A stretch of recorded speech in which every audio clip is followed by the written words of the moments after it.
เบาอันคุณพัชรีเป็นบ่ครับจ้ามีพัสดุมาส่งครับกันนั่นแหละคนมายืนถ่ายอยู่นี่เพื่อนน่ะจะสั่งอีกจักเถื่อเด้อข่อยเอามาย่างเด้อโอ้ยเจ้าคือบ่ซื้อเอานะมื้อนี้โอ้กันอยู่นี่มันแพงกันอยู่น้ำติ๊กตอกมันถือข่อยก็เลยสั่งมานี่ บ่รอบหนาแม่สั่งฮะ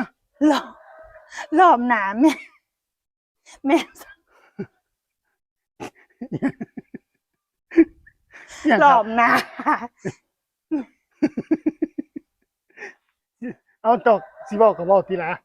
รอบหนานะแม่สั่งควายไว้เอามาส่งให้แม่นะเด้อเอาน้ำมันแพงแม่ก็เลยสั่งควายไว้ว่าสิบ่ได้จูงมาให้เฉพาะสัตว์